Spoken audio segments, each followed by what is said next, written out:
Foreign intelligence wing কি Bangladesh operate করতে দেওয়া উচিত ঘোষণা দিয়ে? আর ফরেন ইন্টেলিজেন্স উইং তো কেউ বলে কই আসে না, মানে তারা তো আসে অন্য, মানে গোপনে অন্য আসে, নামে, গোপনেই আসে। গোপনে আসে, মানে এটা কিন্তু আপনি কিন্তু চাইলেই করতে পারবেন। কিন্তু সরকারকে জানায় তো আসে, সরকারের একটা খাতা তো না থাকে, না না সরকারকে জানায় না, আসে না? সরকারের খাতা, না সরকারের খাতায় থাকে তার ডিফেন্স অ্যাটাশে হিসেবে আসে। আচ্ছা, হ্যাঁ, ওকে, তো ওকে। মানে ফরেন সত্যি ইন্টেলিজেন্স, কথা বলতে কি, হ্যাঁ, আমি কিন্তু কখনোই মনে করি না যে ওই মানে ইন্ডিয়ান গ্যাদার, মানে information gathering is dependent on them. Okay, আমরা নিজেরা গিয়ে দিই। নিজের এগিয়ে দিয়েছে, absolutely. Sir, foreign intelligence wing বাংলাদেশে। ফরেন ইন্টেলিজেন্স উইং বাংলাদেশে এখন বিগত সরকারের সময় আমরা যেটা দেখেছি যে পাকিস্তানে গোয়েন্দা বৃত্তির অভিযোগে অভিযুক্ত হুম, এক কর্মকর্তা রাজেশ অগ্নিহোত্রী, হুম, উনি, ওনাকে বেশ বড় নিউজ হয়েছিল তাকে নিয়ে, হুম, যে উনি পাকিস্তানে ভারতীয় গোয়েন্দা সংস্থা র এর জন্য বিভিন্ন রকমের অপারেশনে লিপ্ত আছেন। পরবর্তীতে তাকে ফেরত পাঠানো হয় ভারতে, এবং ওই একই ব্যক্তি বাংলাদেশে অ্যাপয়েন্টেড হন। এবং এখন ধরেন, আপনি যখন এরকম কোন ব্যক্তিকে অথবা কোন ডিপ্লোম্যাটকে অ্যাসাইন করবেন কোন নির্দিষ্ট দেশে, প্রথমে আপনাকে একটা অ্যাপ্রুভালের জন্য পাঠানো হয়। If you hmm, accept it, then only that individual can come, you know that. Okay, তো এখন যখন এটা দেওয়া হয় তখন কিন্তু একটা ভেটিং হয়। ওই ভেটিং এ চলে আসার কথা যে এই ব্যক্তিটা অ্যাকচুয়ালি কে। হুম, তো ওই ভেটিং যদি বের হয়ে আসে যে এটা একটা গোয়েন্দা সংস্থার অফিসার, তাহলে তো আপনাকে অবশ্যই সেটা অ্যালাউ করা উচিত না। আর যদি হুম, এটা মিউচুয়াল আন্ডারস্ট্যান্ডিং এ হয় যে আমার দেশের একজন তোমার দেশে যাবে আমাদের কোঅর্ডিনেশনের জন্য, বাট তার কাজ এটা না যে ওই পার্টির সাথে বসে মিটিং করা, এটা করা, অমুক স্কুলে হুম, যাবা, অমুক মসজিদে যাবা, অমুক মন্দিরে যাবা, ওইখানে গিয়ে গুটিচালি হুম, করা, এগুলো অ্যালাউ করা যাবে না। ওকে। পরবর্তী প্রশ্ন, জেনারেল ওয়াকারকে নিয়ে দুই রকম কথা শোনা যায়। এক হচ্ছে যে তিনি আসলে শেখ হাসিনাকে দেশ থেকে পালাতে দিয়েছেন, তিনি অনেক আর্মির আওয়ামী লীগের শীর্ষ নেতাদের অনেকের ক্ষেত্রে চোখ বন্ধ করে রেখেছেন, তিনি শেখ হাসিনার একজন এমপ্লয়েড লোক মানে মানে মনোনীত একজন লোক ছিলেন, তিনি শেখ হাসিনার স্বার্থ অনেকভাবে দেখেছেন। আসলে জেনারেল ওয়াকারকে কিভাবে বিবেচনা করা হবে, আপনি যদি এক দুই বাক্যে বলেন। সামি, আপনাকে ফাহাদ আমি কেমন? জেনারেল হ্যাঁ, আমি জেনারেল ওয়াকারের বিষয়ে আমি তার খুবই ঘনিষ্ঠ মাধ্যম থেকে আমি যেটা হুম, জেনেছি, 5ই আগস্ট সকালবেলা হুম, আহ, উনি আহ, আপনার নামাজ পড়ে উঠে হুম, হি ওয়াজ ক্রাইং। হুম, আমি জানি না এটা কতটা সত্যি কতটা মিথ্যা। And he was asking the close person যে আল্লাহ, এটা তুমি আমাকে কিসের মধ্যে ফেললা, hmm, why me, and hmm, why at this time, what should I do. Hmm, এবং এই এই উনি যদি আসলে ওরকমই ব্যক্তি হতেন, ধরেন আপনি যদি if you put beside hmm, him general Aziz অথবা জেনারেল শফি, উনি যে লাস্ট যিনি হুম, ছিলেন, হুম, আমার মনে হয় things would be extremely otherwise okay, for the country. Okay. এই ভদ্রলোক, উনি মিলিটারি অফিসার হিসেবে যথেষ্ট কেপেবল একজন অফিসার, এবং তার তার যোগ্যতা নিয়ে তিনি তার তিনি শেখ হাসিনাকে হেলিকপ্টারে উঠাইলেন কেন? এখন হেলিকপ্টারে না উঠে এখন কিছু করার উড ছিল হি না তো। উড হি হ্যাঁ, অ্যালাউ টু লেট পিপল কিল হার? আহ, তখন তো ওরা আবার না, তার উপরে আসবে। লোকজনকে আগেই আটকাই দিতে পারতেন, উনি চাইলে তো পারতেনই। হি অবশ্যই লেট আপনি পিপল দিতে কাম পারতেন। এন্ড দেন শেখ হাসিনাকে হেলিকপ্টারে উঠাইলেন, মানে এটা কেমনে? এই গল্প আমরা পরে কেমনে মিলাবো?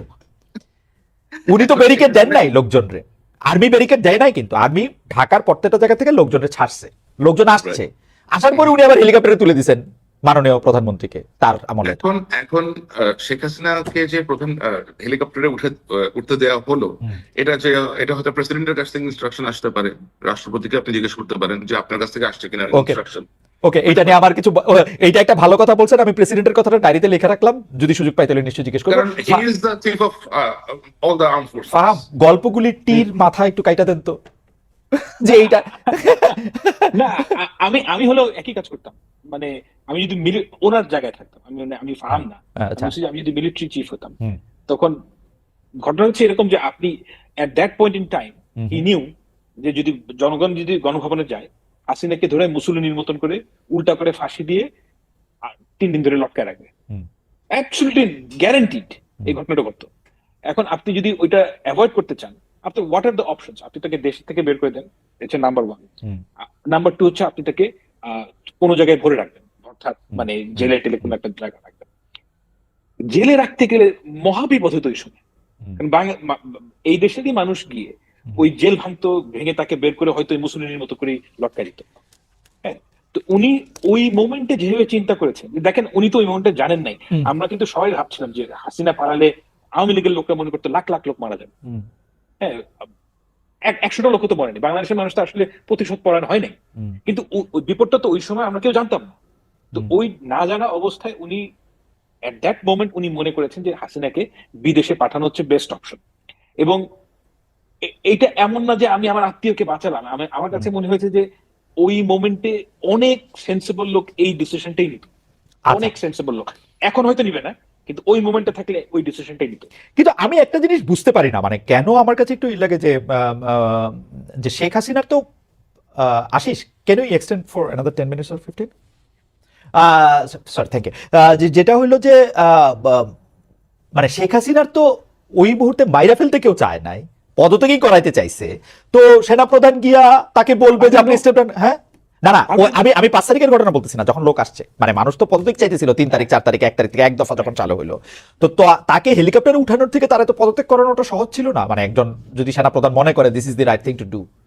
বিকজ এইটা আমি কেন বলতেছি, এটা আমাদের দেশের জন্য একটা অসম্মানজনক কাজ হয়েছে, সবকিছুর জন্য তো সবকিছু মিলাই তো এটা একটা কেমন কাজ হয়েছে, সবকিছু মিলায় মানে কোনটা, মানে পালায় যাওয়াটা, তারপরে হচ্ছে যে ওইখানে গিয়ে আবার প্যাক প্যাক করাটা, সবকিছুই তো। হ্যাঁ দেখেন, Hasina is psychotic character, you have to understand. আমার কাছে মনে হয় যে ওয়াকার সাহেব এটা জানেন যে হাসিনা হচ্ছে কি এমন একটা ক্যারেক্টার যে বিপদে পড়লে আপনার পা ধরে সালাম করবে, যেই বিপদ করে যে আপনার কল্লা কেটে দিবে। হ্যাঁ, তো এই এতটা অ্যাবসলিউটলি সে প্রচন্ড ভয়াবহ রকমের একটা মহিলা সে ভাই, আপনার ভয়ঙ্কর ধারণা নাই কতটা pathetic. She is a complete psycho, মানে আচ্ছা। there is no doubt about so it. আপনারা দুজনেই বলতেছেন যে কোন লেভেলের সাইকো আপনি চিন্তা করেন, জি। ইলিয়াস আলীর মেয়েকে সে যখন মাথায় হাত রাখছে, hmm, she is in complete knowledge hmm, যে ইলিয়াস আলীকে হত্যা করা হয়েছে। এবং আমি আপনাকে গ্যারান্টি দিয়ে বলতে পারি, এই মুহূর্তে বলছি না, ব্যাখ্যা করছি না, তাকে ইলিয়াস আলী হত্যা হওয়ার পরের দিন গিয়ে জানানো হয়েছে যে ইলিয়াস আলীকে মারা হয়েছে। she knew it and yet সে তার কাঁধে না, গিয়ে হাত রাখছে। আমি অবশ্য মানে যেহেতু আমি জানি না, সেহেতু আমি একটু মানে এটার একটা ভাবতে চাই যে এটা অন্য কিছু হইতে পারে, মাথায় হাত রাখার সময় হয়তো জানতে পারেন, আমি এটা ভাবতে চাই, যাই না, আমি ভাবতে চাই না।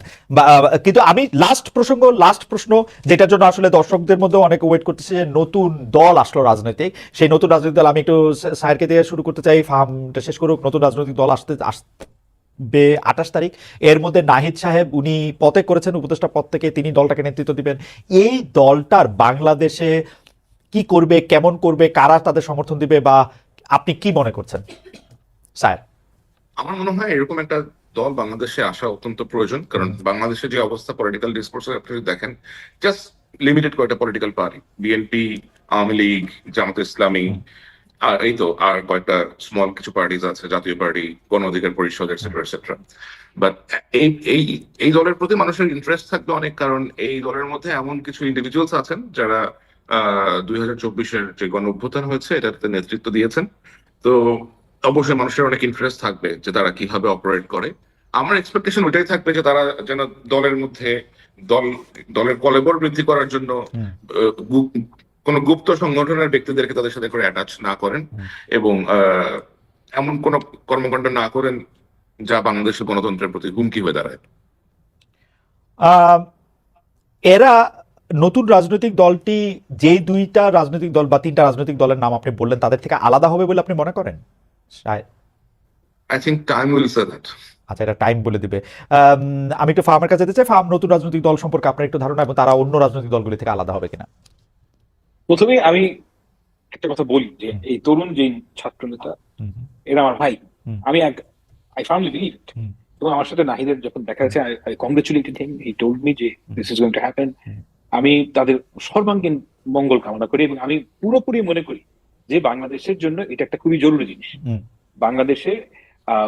বাংলাদেশের যে পলিটিক্যাল বন্দোবস্ত, অর্থাৎ আওয়ামী লীগ চলে গেলে, আওয়ামী লীগ না থাকলে আওয়ামী লীগের যে ভোট, এটা দেওয়ার জন্য একটা প্রপার বিরোধী দল, অনেকগুলা মানে লেজিটিমেট কন্টেন্ডার থাকা উচিত। এবং সেই কন্টেন্ডার থাকার জন্য অনেকগুলো দল থাকলে ইটস গুড, হেলথি পলিটিক্স থাকা উচিত। এবং আমি তাদের সর্বাঙ্গীন ভালো জিনিস কামনা করি, it's truth. Now the question হচ্ছে যে তারা কি ধরনের পলিটিক্যাল পার্টি হবে। This is a very important question. আমার কাছে যেটা তাদের জন্য যে পলিটিক্যাল ন্যারেটিভ, আপনি তো এটা সারা জীবন এটা পেডল করতে পারবেন না যে আমরা তরুণদের দল, এটা তো ধরেন এখন পারবেন, নেক্সট নির্বাচন হয়তো পারবেন, তারপর পারবেন।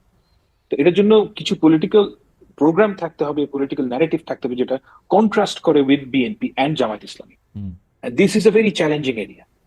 মানে আপনি যদি এমন একটা পলিটিক্যাল পার্টির এমন একটা ফিলসফি নিয়ে আসেন যেটা বিএনপির সাথে ভীষণভাবে অ্যালাইন করে, হুম। তাহলে আপনার জন্য ওই পলিটিক্স নিয়ে মানুষের কাছে যাওয়াটা খুব খুব ডিফিকাল্ট হবে। হুম। মানে আপনি তো নাবাদী কাজ দিয়ে না, মানে পলিটিক্যাল ফিলোসফি ঠিক করতে পারবেন। মানে আরেকটা ছোটদের বিএনপি হইলে খুব বেশি সুবিধা হবে না, বা ছোটদের জামাতে ইসলামী হইলে? ইয়েস, আমার কাছে মনে হয় তাদের সেন্টার লেফটে গেলে তাদের জন্য বেটার।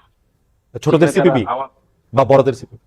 না, সেন্টার লেফট মানে আমি ঠিক মানে বামপন্থা হিসেবে বলি নাই। ও আচ্ছা আচ্ছা, এটা একটা ও challenging। আচ্ছা আচ্ছা আমি আচ্ছা, আমি হ্যাঁ, বলছি তাদের মানে প্রোগ্রাম গুলা, হুম। কারণ বাংলাদেশে আমি মনে করি না যে আওয়ামী লীগের যেই ন্যারেটিভ, সেই ন্যারেটিভ যদি আপনি আনা শুরু করেন আপনি পলিটিক্সে টিকতে পারবেন। ওকে। কিন্তু আপনার যে পলিটিক্যাল ইকোনমিক প্রোগ্রাম, হুম। সেই ক্ষেত্রে আপনি সেন্টার লেফটের পজিশন ধরলে কিন্তু এটার সফল হওয়ার সম্ভাবনা আছে। আচ্ছা, মানে লাস্ট মন্তব্য সেইটা হচ্ছে যে স্বামী, আওয়ামী লীগের নেরেটিভটা বিএনপি এখন বেশি করে বলতেছে, এটা মানুষজন একটা বলে।